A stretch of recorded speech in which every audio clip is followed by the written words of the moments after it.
정부가요, 이 통계청의 가계 동향 조사에 따라 올 1분기 이 우리 가구의 소득이 어떻게 됐나라는 게 발표됐습니다. 이 석 달마다 한 번씩 하죠. 그래서 1월 달부터 3월 달까지.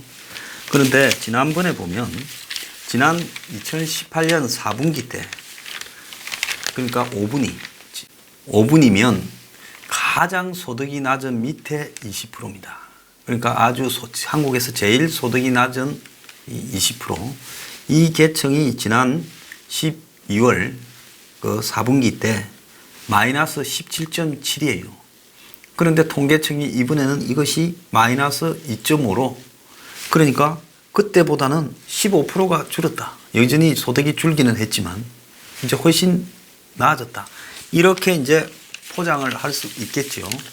그런데 여기에 이제 하나 숨겨진 부분이, 그 사람들의 월 평균 소득은 5분위가 125만 4천 원으로 1년 전보다 2.5% 줄었지만은,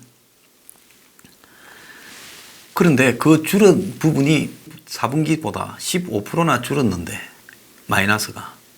그런데 중요한 거는 일을 해서 번 근로소득이 늘어나서 줄은 게 아니라 정부로부터 기초연금, 아동수당 등 정부가 공짜로 주는 돈 이전 소득이 5.6% 늘어가지고 그렇게 줄었다는 겁니다. 그러니까 실제로 일을 해서 버는 근로소득은 14.5%가 줄었다는 거예요. 이건 뭘 의미하는가 하면, 제일 낮은 계층의 소득이 그래도 지금도 줄었는데 1년 전보다. 근데 주는 폭이 지난 작년 9월부터 12월까지는 17.7이나 급속하게 줄었는데 이제는 좀 작게 줄었다. 1년 전보다. 그 이유가 뭔가 하면 근로를 해서 버는 돈은 14.5%나 감소했는데 정부가 돈을 이제는 나눠줘서 그 돈 때문에 덜 이렇게 줄었다는 겁니다. 기본적으로 정부가 돈을 풀어서 지금 통계를 조작하거나 왜곡하고 있다라는 모습을 보이는 거고, 이 최하 5분위 사람들이 일을 해서 버는 돈들은 더 줄어들어서 역대 최악으로 감소했다는 걸 입증하는 거죠. 근데 문재인은 근로소득이 14.5%가 줄어들었다. 이거는 주로 최저임금에 영향을 받는 사람들이 이 5분위들입니다. 대부분이 다 최저임금 관련 소득을 종사하죠. 그런데 그거는 감추고 이제 5분위들의 소득 감소가 확실하게 줄어들었다. 줄어드는 폭이 엄청나게 줄어들다가 이제는 조금 줄어들었다라고 이렇게 이야기를 하고 있습니다. 그런데 이제 더 심각한 거는 뭔가 하면 1분위 제일 잘 사는 사람들의 소득이요 줄기 시작했다는 겁니다. 마이너스 2점이라는 거예요. 그 사람들은 지난번에 2018년 4분기 때 10.4%나 늘어났어요. 그러니까 그때 충격적이었던 게 제일 잘 사는 20%는 상위 20%는 소득이 엄청 늘어났는데 제일 못 사는 사람은 마이너스 17이나 됐다. 그랬는데 이제 이 사람들도 마이너스에 도달했다는 겁니다. 그런데 이 5분위에 속하는 사람들의 지금 월 평균 소득이 125만 원인데 1분위에 속하는 사람들이 그 125만 원 5천 원 정도 가지는데, 근데 이 사람들이 그 준 돈 중에서 정부에서 주는 돈이 63만 1천 원이라는 거예요. 그러니까 절반 이상이 정부에서 보태주는 돈으로 지금 살아간다는 거예요. 참 이 충격적인 이야기입니다. 자, 그런데 이제는 한국 사회에 잘 사는 사람들도 경기가 워낙 안 좋아지니까 이제 그 사람들도 소득이 줄은 거예요. 왜 이리 된 줄 아십니까? 작년 연말까지만 해도 부동산이니 주식이니 뭐 이래서 자산이 늘어나서 그 사람들 소득이 늘어나는 효과가 좀 있었는데 이제 그것도 꺼져버렸다는 거예요. 그래서 제일 잘 사는 사람의 소득조차도 마이너스 2.2가 됐다는 겁니다. 그러다 보니 제일 잘 사는 사람과 못 사는 사람의 격차는 좀 줄어들어 보이겠지요. 그렇지만은 이제는 다 못 사는 시대로 가고 있다라는 것이 지금 이번에 소득의 문제인 겁니다. 하위 20%에 속하는 1분위 속하는 사람들의 근로소득이 월 40만 4,400원이에요. 한 달 내도록 일해가지고 40만 5천 원 번다는 기가 찬 이야기입니다. 왜냐하면 최저임금 때문에 이 사람들이 이제는 노동시장에서 일을 구할 부분이 거의 없이 몇 시간 일해서 한 달에 40만 원 번다 하면 하루에 몇 시간, 한두 시간, 두세 시간 일한다는 겁니다. 그런데 지금 전 가구의 가처분 소득도 1년 사이에 0.5%가 줄어들어서 실제로 세금 이자 내고는 월 374만 8천 원밖에 안 된다는 거예요. 그러니까 실제로 소득이 줄은 거죠. 그러니까 정부가 소득을 늘려서 밑에부터 소득을 늘어나게 해서 전체적으로 소득이 늘어나 가지고 소비를 진작시키고 투자를 진작시킨다라는 소주성이 이제는 1분위부터 5분위까지 전부 소득이 악화되는 거예요. 그래가지고 다 가난해지고 있어서 전부 쓸 돈이 아주 평균적으로 다 줄어들고 있다는 겁니다. 자, 이거는 제일 잘 사는 5분위가 소득이 줄어들었다는 것은 이제는 경제 불황에 지금 이 파고를 잘 사는 사람도 막고 있다. 그래서 이제 전 국민의 빈곤화가 이제 전부 시작되고 있다라고 봐야 되는 거예요. 네, 1분기 가구당 평균 가처분 소득은 아까 앞에 말한 374만 8천 원으로 0.5%가 이렇게 줄었는데 벌어들인 돈보다 세금, 국민연금, 건강보험료, 이자 비용 등 매달 의무적으로 내는 써보지도 못하고 통장에서 빠져나가는 비소비 지출이 107만 8,300원으로 나가는 돈이 더 많아지면서 전체적으로는 수입이 조금 늘었지만은 나가는 돈이 훨씬 많아지면서 가처분 소득이 줄고 있는 상황이 벌어졌다는 겁니다. 그래서 이게 좀처럼 이런 일이 없어요. 금융위기 때인 2009년 3분기에 마이너스 0.7을 기록한 이후 10년 만에 비소비 지출이 지금 8.3%나 증가해가지고 가계소득 증가는 1.3인데 비소비 지출이 8.3이나 증가해서 이런 수치가 나온 겁니다. 자, 정부는 소주성, 소득주도 성장을 한다 할 때 저소득층의 가처분 소득을 높여서 전체 소비를 늘리고 성장을 끌어가겠다 이랬어요. 그런데 전 계층의 공이 쓸 수 있는 돈이 줄어들어 버린 겁니다. 자, 그렇다면 이건 이번에 첫 조사인데 이게 실질적으로 통계청장이 작년에 바뀌고 그리고 그 정부가 관련 표본을 작년에까지 쓰던 거를 1년 중에 바꿀 수는 없잖아요. 작년에 통계청장이 비가 많이 와가 기상청장 바뀌었을 때 같이 바뀌었잖아요. 여자 통계청장이. 그때 통계가 아주 안 좋게 나가지고 이 가게 이 소득조사에서요. 그래서 그 여자 청장이 울면서 쫓겨났잖아요. 그래서 청와대에 비공식적으로 보고서 만들어주던 청와대가 믿는 사람을 지금 통계청장 시켰잖아요. 그러고는 통계 표본을 바꾸어서 한마디로 정부가 믿는 사람을 내놔서 어지간히 마사지를 해가지고 정권의 구미에 낮게 나왔을 것임에도 불구하고 기대가 컸는데도 되려 안 좋게 나왔다는 거야. 또 바꿀 겁니까? 니도 틀렸다. 더 잘 만들어 올 놈으로 바꿔라. 이럴 겁니까? 그래서 최저임금 인상 정책이 저소득층의 일자리를 없애면서 이들의 소득을 줄이는 게 확실하다고 나왔잖아요. 근로소득이 40만 원. 이 말이 되는 겁니까? 한 달 동안에요? 자, 엊그제요.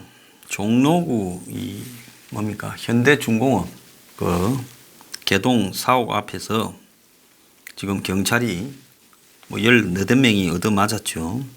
자, 그 사람이 지금 인터뷰를 했습니다. 혹시 가족 중에 누가 경찰 되겠다면 말리라. 가족 중에 경찰관이 없는 걸 다행으로 생각해라. 대한민국에서는 그렇다라고 하소연하듯이 기자 앞에 이야기를 했다는 겁니다.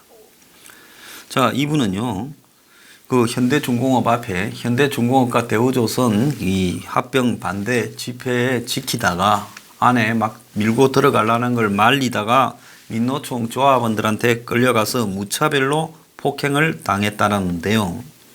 현장을 지키고 있는데 어디선가 저 사람이 대장이다라고 이렇게 누가 하더니 갑자기 사람들이 달라 들어가지고 자기를 10m를 끌고 나갔다는 겁니다. 그러고는 수십 명한테 둘러싸여서 5분간 맞았는데요. 자, 발길질도 당하고 강목으로 머리를 때리는 사람도 있었고 그냥 눈을 감고 맞고 있을 수밖에 없었다는 겁니다. 경찰에 지금 집회 시위 관리 지침이 인내 진압, 참으면서 진압해라. 그래서 오른팔에는 어른 손바닥만한 시커먼 멍자국도 있고 발, 다리, 허리에 다 멍자국이 있다는 겁니다. 자, 그런데 이런데도 불구하고 어제 아침에 새벽 6시부터 또 집회 시위 또 막으로 나갔다는 거예요. 자, 우리가 힘이 없어서 맞겠냐. 항상 인권이 하도다. 그래서 인내 진압을 할 수밖에 없다. 당할 수밖에 없다. 동아일보가 지금 이렇게 보도하고 있어요. 자, 불법 집회 현장에서 경찰이 당할 수밖에 없는 게 정말 아쉽다면서 위에서 불법 행위가 발생하면 체포하라고 하는데 그런데 자꾸 인내 이렇게 말을 하는데 어떻게 사람을 체포하냐. 그러니까 인내하지 말고 주워 패도 되고 총을 쏴도 되니까 체포하라 해야지 인내하라고 말하면서 또 불법 행위는 체포하라 말하는데 실질적으로 명령 이행이 불가능하다는 거예요. 경찰 보고 집회 시위를 평화적으로 관리하라고 하면 시위하는 사람들도 평화적으로 해야 되는데 그런데 평화 시위가 없는데 경찰이 어떻게 평화적으로 시위대를 대할 수 있겠냐. 그러니까 경찰이 맞는 방법밖에 없다라는 거예요. 그러니까 경찰이 맞고 직성이 풀려서 시위대가 물러가야 끝나는다는 거예요. 불법 시위가요. 자, 그래서 지금 최근 대림동의 여자 경찰이 대응을 제대로 했니 못했니 하면서 물리력 사용 지침을 위에서 내려놨는데 근데 집회 현장에서는 테이저건을 쓰지 말라는 거예요. 자, 어떤 상황에서도 무조건 참고 인내하라 하니 이런 방침 때문에 때리는 대로 집어 던지는 대로 다 맞아야 된다는 거예요. 진압에 나섰다가 체포하는 과정에서 물리력 행사하다가 상대가 경찰한테 맞았다고 민노총 이 조합원이 들어누우면 그야말로 끝나는 거 아니겠어요? 그러면 이제 과잉 진압한 경찰 잘라라 되면 불려가서 징계하고 위에서 누구도 그 경찰관 편을 안 들어주는 거죠. 자, 그런데 이제 경찰도 만만한 사람들 오면 이제 해도 되지만은 강경 진압을 민노총 같은 데가 오면 그냥 오늘은 맞고 집에 가는 게 낫겠다. 좀 그렇게 되지 않겠습니까? 이게 정상적인 국가냐는 겁니다. 만약에 집회 노동자가 만약에 그렇게 자기가 맞았듯이 경찰한테 둘러싸여가 거꾸로 맞았다면 경찰청장이 모가지가 달아났을 거라는 거죠. 그러니까 폭행당하고도 아무도 알아주지 않는 경찰관 심정은 어디 가서 하소연해야 되느냐는 거죠. 그런데 이분은 폭행을 당한 날 집에 안 들어갔다는 거예요. 사무실에서 잤다는 거예요. 가족한테 목, 얼굴, 손, 발이에 전부 상처난 걸 보고 가족이 어떻게 생각하겠냐.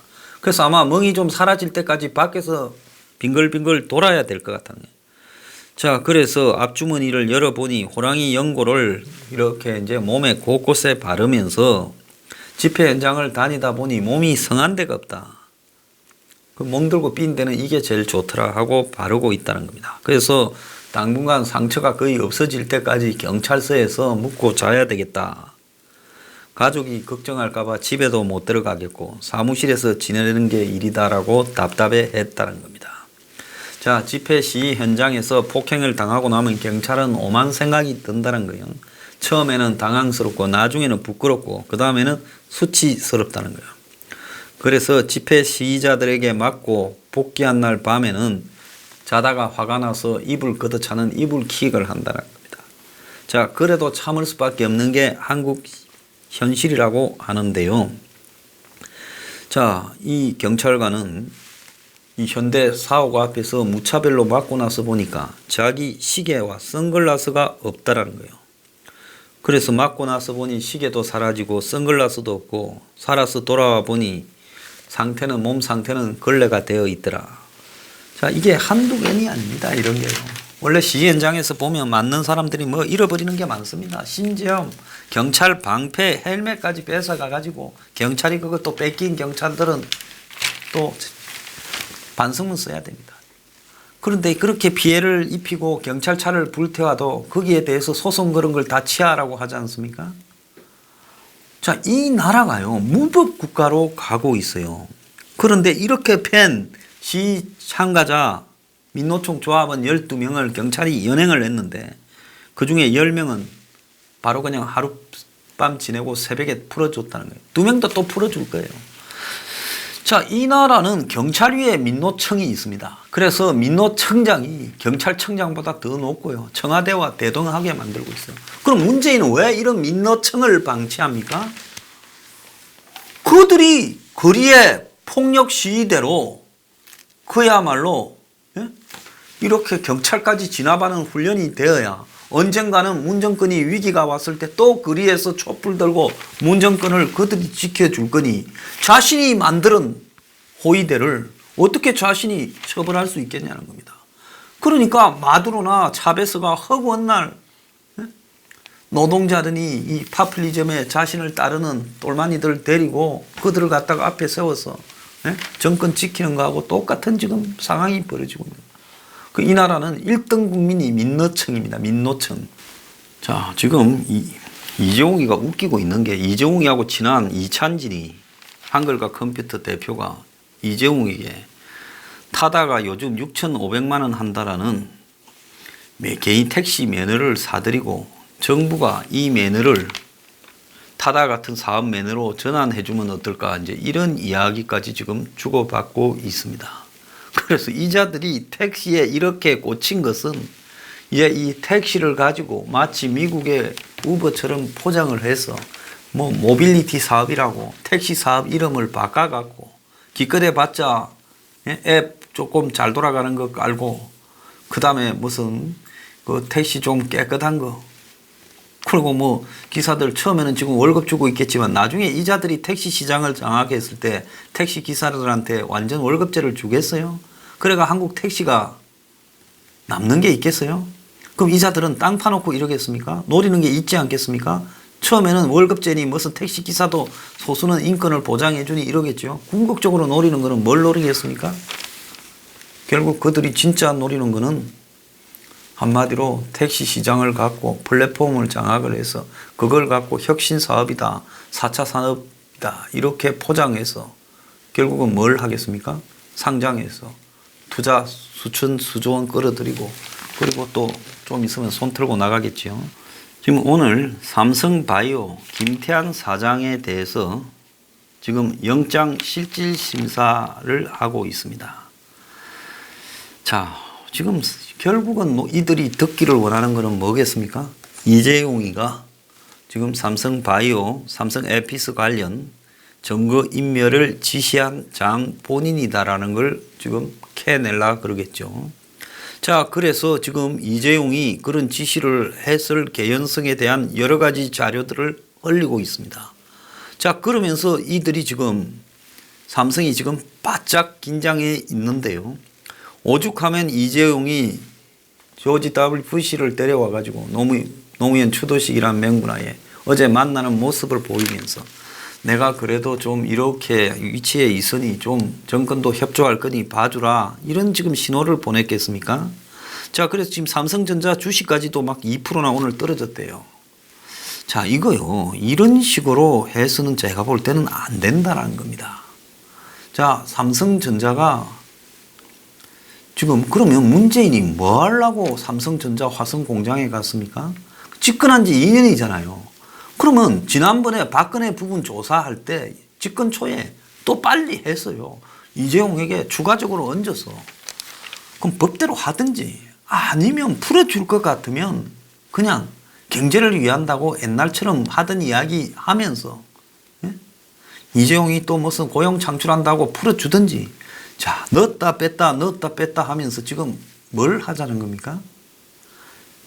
자, 그래서 정말로 이 정권이 이재용한테 원하는 게 뭔지 제가 지금 그게 진짜 궁금해요. 어지간하면 딜이 됐을 거라 생각했는데 또 목에 완전히 칼을 들이밀고 있어요. 그래서 이재용이 뭘 해줘야 풀어줍니까? 북한하고 관계를 해결해 줘야 됩니까? 좀 그거 말고 왜 이러는지 이해하기가 어려워요. 아니면 미국을 설득해가지고 이재용이가 돌려야 됩니까? 이재용이가 외교관입니까? 청와대 안보실장입니까? 이재용이한테 뭘 원하는지 처벌하려면 빨리 해서 처벌하든가 아니면 경제 핑계 대고 봐주든가 명확하게 해야지요. 계속 뭔가를 갖다가 끄집어내기 위해서 압박하는 모양새를 보이고 있는 것이 정권이 순수해 보이지 않는다는 겁니다.